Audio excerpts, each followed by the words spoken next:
Então eu digo assim, por exemplo, eu não sei por que as pessoas ainda fazem tanta defesa do beber social. É normal, Rodrigo, não, que fanatismo, isso é fanatismo. Uma cervejinha, um vinhozinho, Jesus bebeu vinho, né? Eu falo assim, olha, em primeiro lugar que a gente tem que entender o que é o vinho na Bíblia, e em segundo lugar, qual que era a disposição da época, e em terceiro assim, nem a Sociedade Médica de Cardiologia, que reconhece que um pouco de vinho é bom para o coração, recomenda aquela tacinha de vinho. Quem recomenda são as pessoas que gostam. Porque sabe de vários malefícios que vem daquilo. Não, mas eu só bebo socialmente, tá? Mas o seu filho... Você sabe que muitos alcoólatras são filhos de pais que bebiam socialmente? Então, ainda que eu consiga beber socialmente, ainda que eu beba só na minha casa, que eu não fico embriagado, eu só tomo um vinhozinho no domingo com a família, ainda que eu beba socialmente. Mas o meu filho está crescendo sabendo que aquilo é normal. E quem me garante que o meu filho vai conseguir beber socialmente? Então eu repito a máxima. Muitos alcoólatras são filhos de pais que bebiam socialmente.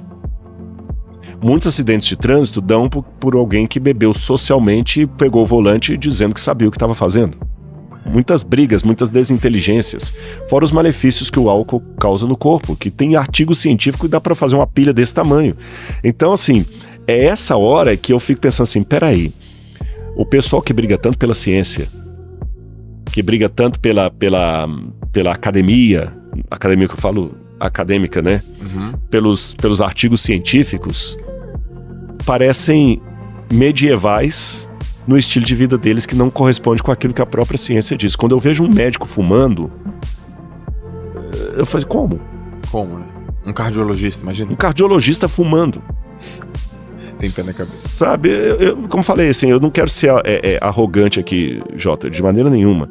Nem falar que o meu estilo é melhor do que eu. Acabei de falar. Eu até fico feliz por prevenir que você pode me ver tomando um cafezinho, uma coca, que isso não é incoerência, porque ninguém vai pensar assim, o Rodrigo tá se achando o perfeitão. Não. Sim.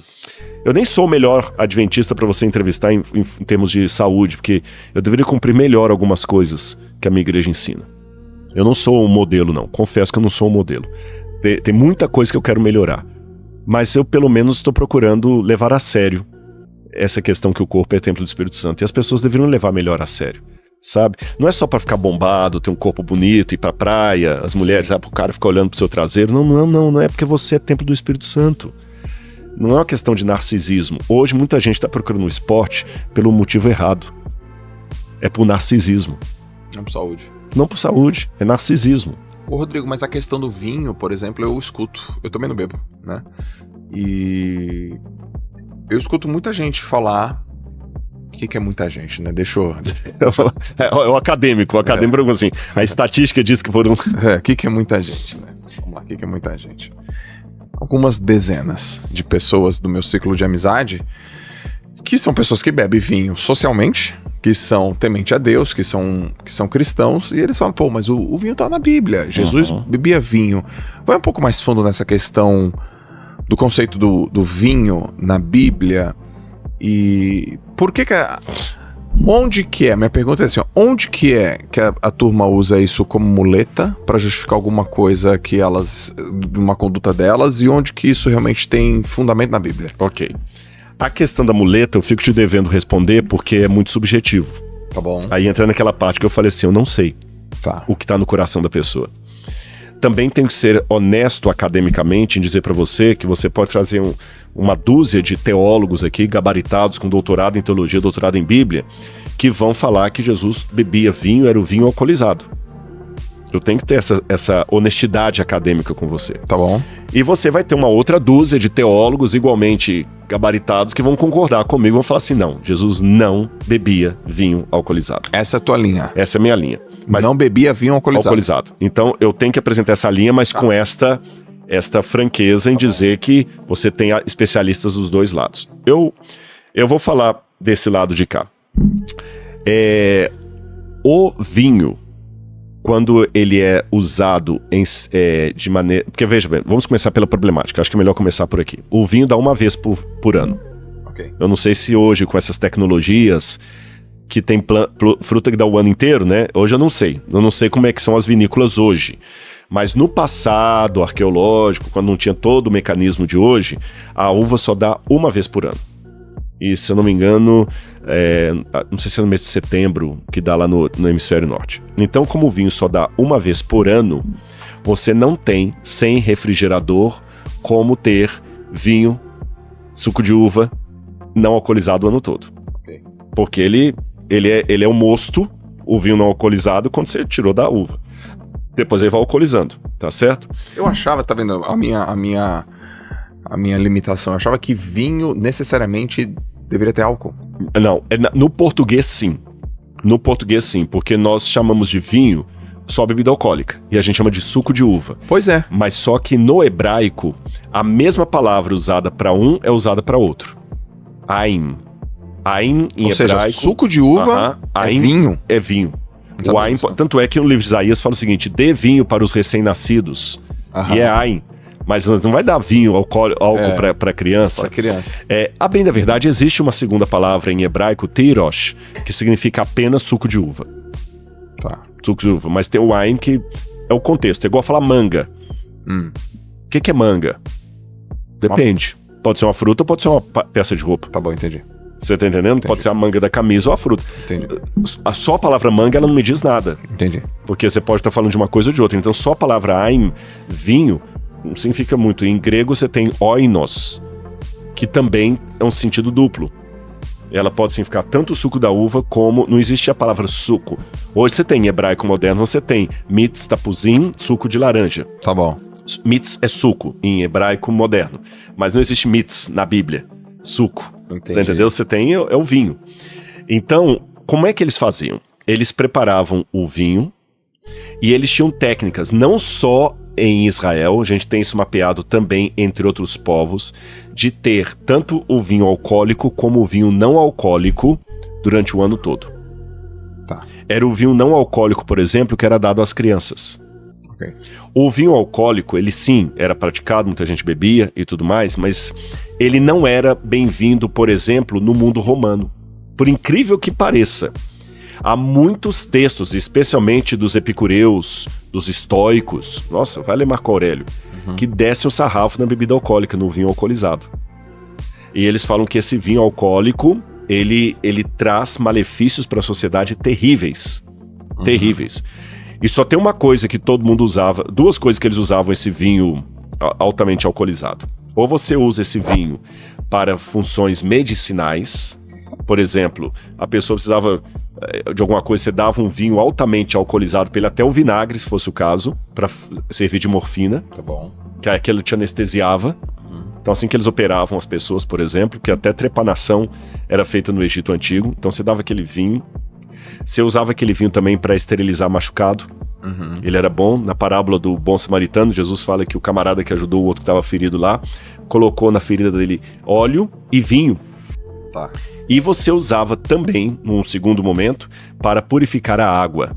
Eles não tinham filtro, mas já tinham a noção que a água contaminada poderia matar. Então, como é que eles purificavam a água? Colocando um pouquinho de vinho. O vinho purificava a água. E tinha uma dose. Era 10. Era 1 para 10. Tá. 1 para 10. 10 de água, 1 de vinho. Até nós temos mesas, por exemplo, que já foram encontradas, que você tem os jarros de água e você tinha um pouquinho de vinho assim em cima, que ele colocava, misturava, ou no copo, misturava e bebia. Tá. Paulo até recomendou para Timóteo assim: Timóteo, você está com fortes dores estomacais, não beba somente a água, mas também um pouco de vinho. Tá. Aí muita gente fala: tá vendo? Paulo recomendou Timóteo a tomar vinho. Gente, é porque Timóteo estava tomando a água pura. Paulo falou o seguinte: põe um pouquinho de vinho na água para esterilizar essa água por causa dos seus problemas estomacais. Tá. Nenhum médico até hoje lançou qualquer artigo falando que vinho ajuda para problemas estomacais. Os benefícios do vinho são outros, problema estomacal nenhum. Então Paulo não estava recomendando vinho para curar o problema do estômago dele, era o problema da água. E tem muitos, Plutarco, tem muitos autores da antiguidade que eu poderia usar aqui, tanto gregos quanto romanos. No caso específico dos judeus, havia o consumo de vinho, sim, durante a história de Israel. Mesmo antes, se eu pegar Noé plantou uma vinha, se embriagou com o vinho e ficou pelado dentro de casa dançando. É lógico que aquele vinho que ele tomou era alcoólico, porque ele ficou doidão. Tá certo? A Bíblia fala também de Nadab e Abiú, que eram 2 filhos promíscuos que ficavam enchendo a cara de vinho e tudo mais. Quando Sansão teve o voto de Nazireu, Deus falou assim, ó, você não pode nem olhar para o vinho, nem para derivados da uva. Então havia a prática de uso de vinho alcoólico na história de Israel. Agora, isso que Deus tolerou, mas Deus dava regras. Vocês não devem fazer isso. Por exemplo, lá no Novo Testamento fala que o homem que deveria cuidar da igreja não poderia ser dado ao vinho. Ok. Tá em Timóteo. O líder da igreja não pode ser dado ao vinho. E nas reuniões, e nós vemos a situação de Jesus com o vinho em 3 situações. A primeira, em Caná da Galileia, quando Jesus transformou água em vinho. A segunda, quando os acusadores de Jesus falam o seguinte, ele é beberrão, ele bebe vinho. Jesus falou o seguinte, engraçado, veio João Batista que jejuava, vocês falavam que ele tinha um demônio. Vem o filho do homem que bebe vinho, vocês falam que ele... E a terceira é na Santa Ceia, quando Jesus abençoa o vinho e o pão. Vamos analisar cada uma delas. No milagre de Caná da Galileia, as pessoas já tinham bebido a festa toda. Porque quem defende o uso do vinho na Bíblia fala, Deus condena a embriaguez, não a moderação. Okay. O argumento é esse. Mesmo esse grupo aqui que acha que pode-se beber o vinho alcoolizado, ele fala o seguinte, desde que eu beba de maneira moderada, Deus não me condena. Okay. Ele condena a embriaguez. Okay. Aí tudo bem. Se assim Jesus transformou água em vinho no final da festa, quando todo mundo já tinha bebido vinho a festa toda. Certo. Então eles já tinham bebido vinho. Jesus vai dar mais vinho para eles? Onde é que está a moderação? Certo. Onde é que está a moderação? Se Jesus transformou a água em vinho alcoólico, Jesus deu mais álcool para quem já tinha bebido a festa toda. Certo. Não tem moderação nenhuma nisso. Esse é o primeiro ponto. Com relação à Santa Ceia, Jesus não iria usar na Pêssar, que a Santa Ceia coincidiu com a Pêssar, que é a Páscoa. Na Páscoa você não podia usar nenhum alimento com fermento. O pão não podia ser fermentado, tinha que tirar o fermento da casa, e o vinho também não poderia ser fermentado. Tinha que ser o mosto, tanto é que nos manuscritos do Mar Morto nós encontramos toda a lei de Israel falando que o sacerdote deveria tomar o mosto. O mosto é o vinho não fermentado, o vinho não alcoólico. Então Jesus não faz sentido Jesus transformar aquilo em vinho alcoolizado, porque ele estaria quebrando a própria regra ali, que era um pão sem fermento e vinho sem fermento. Um outro detalhe aqui, agora fora da Bíblia. Eu respeito, como eu falei, pessoas que bebem, e até os que bebem moderadamente, e acredito que na prática tem muita pessoa que ele bebe de maneira moderada. Sim. O meu sogro bebe, mas bebe de maneira moderada. Todo final de semana ele gosta da cervejinha dele lá, colocar o caipira dele e escutar. Eu nunca vi, e nem da minha esposa contar, nem depois que eu entrei pra família, meu sogro bêbado, caído na rua, ou chegando em casa, não, ele bebe a cervejinha dele, ele para na cerveja ali, só cerveja. Então eu acredito que há muitas pessoas assim, e também quero acentuar mais uma coisa, eu dei o exemplo da minha própria família.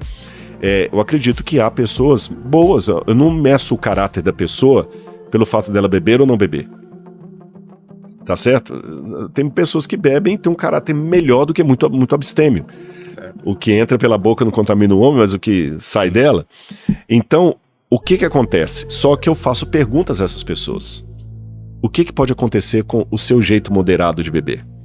Aí eu vou agora devolver a pergunta para aqueles que acham que eu posso beber vinho porque a Bíblia fala do vinho. Sim. Por que eu posso beber o vinho e não o uísque? O princípio é o mesmo. Se eu posso beber o vinho, eu posso beber o uísque. Ah, não, mas não, é só beber moderadamente. Se eu posso beber o vinho e eu posso beber o uísque, eu posso beber a cachaça. Porque muitos evangélicos hoje defendem eu beber o vinho. O vinho, tá, mas se eu posso beber o vinho, eu posso beber a cachaça. Se eu posso beber a cachaça, eu posso beber o rum. É moderado. Se eu posso beber o rum, eu posso beber a tequila. Ou aquela outra russa lá, a vodka. Qual o problema? E se eu posso beber tudo isso, eu posso fumar. Eu fumo moderadamente.